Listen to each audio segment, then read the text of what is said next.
Hey guys, I'm gonna try and make this kind of quick because I've filmed this so many times and I just find like I'm just rambling and rambling. So first of all, just want to thank everyone once again for checking out my tattoo video that I posted like a year ago. It recently blew up and I'm flattered and just overwhelmed by all the comments and views it's gotten, so thank you, and I will link it in the below bar in case you have not seen it. So there's a few things I want to say regarding that video. I was not expecting that many views, so I've received quite a bit of criticism, which is okay. I know that's like part of YouTube. For the people who do comment like, oh, you're taking care of your tattoo wrong, you're supposed to do this, I do say in the beginning of the video, like, this is how I take care of my tattoo. It's not necessarily what you should do. You should talk to your artist. I'm not a professional. Like, I'm aware that there's so many different ways you can take care of a tattoo. There's so many different, variables as to why someone should do this versus this. But this is generally what most people do from what I've seen. I've done so much research about tattoos, like I'm so passionate about them, I can talk about them forever, evidently. I'm not a professional, I'm not a doctor, and I'm not a tattoo artist by any means. I solely work based off of research and personal experience. I get a lot of people messaging me on Instagram, which is fine.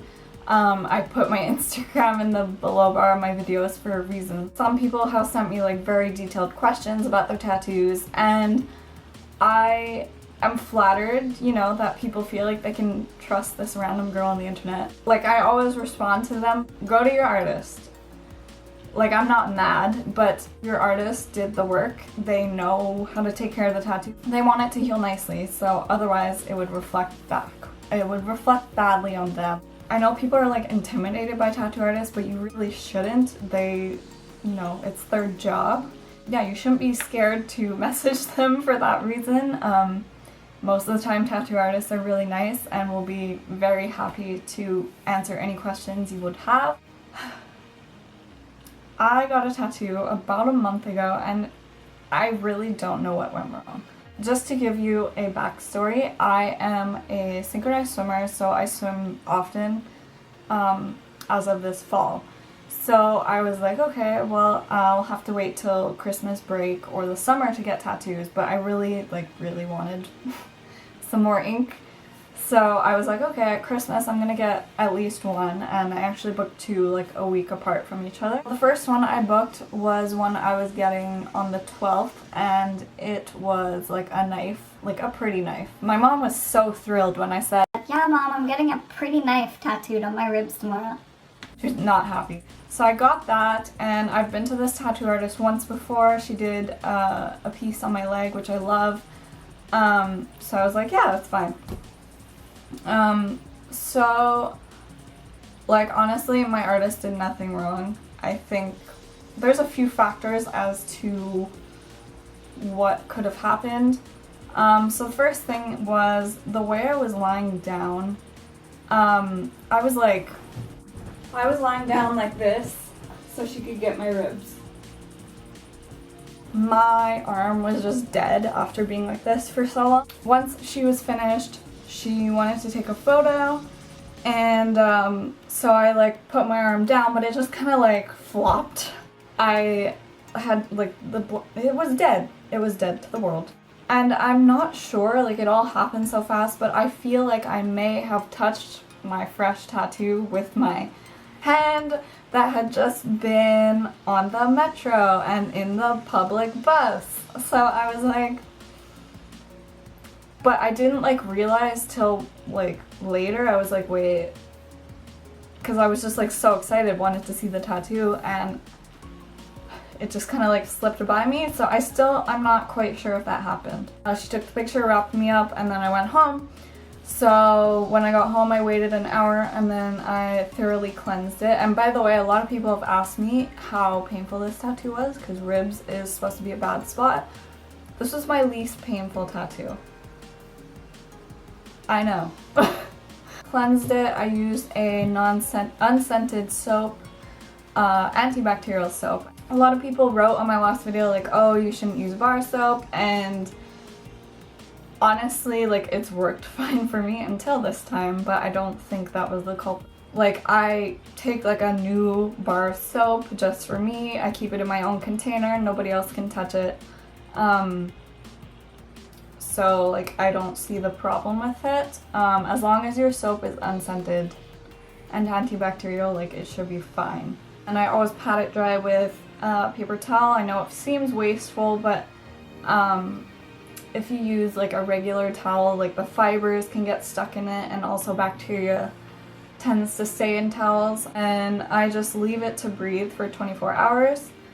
So after 24 hours, I start moisturizing. So I wash it twice a day with the same soap, and then I moisturize it. Now I use Lubriderm unscented lotion. It's very important that it is unscented because if it has, you know, floral, you know, it can cause infection in the tattoo or just irritate it in some way. Helps with the amount of peeling generally. And in case it gets itchy. But I noticed like I had a lot of razor burn because she shaved the area where she tattooed a little bit, because I mean I don't normally shave my rib cage. Didn't lie down on that side at all because I did not want to disturb it. I didn't wear a bra for like 2.5 weeks. I noticed the scab on like the black area was just getting really thick, like really thick, and I was like, oh, it's fine, it's fine. But it was getting like thicker by the day, and this is not how my other tattoos have healed, but I brought it down. Okay, like this is the first time I've had like a solid black area on a tattoo, so maybe it's that.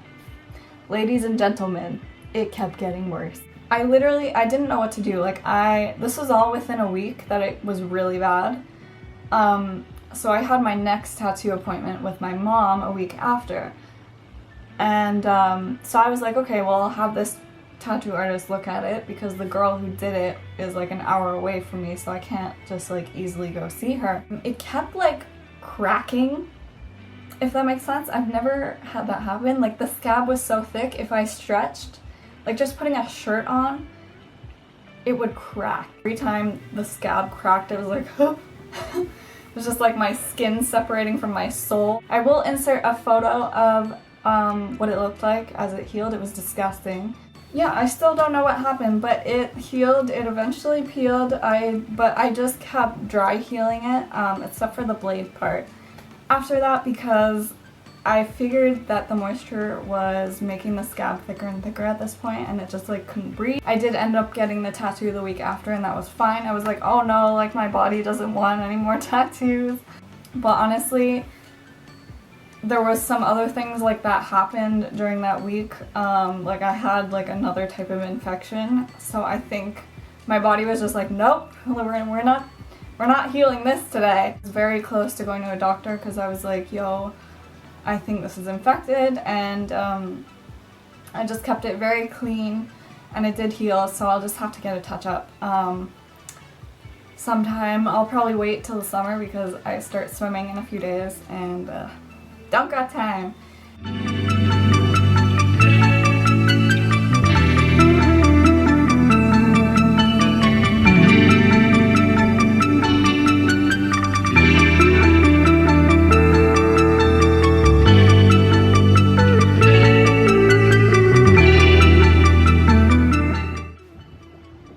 Like all those lines is where the scab kept cracking, and then it would start bleeding, and it was just not a fun time. But the blade is completely fine. But yeah, this I'll need to get a touch up on. Anyways, so thank you for watching this video, everyone, and I hope you enjoyed. And let me know again if you've had this happen to you, or if you have any suggestions what you think might have happened, because I really don't know. Yeah, or just tell me your tattoo horror story. This is like the closest to like horror story that I've had. Thank you guys for watching, and I'll see you in my next video. Bye!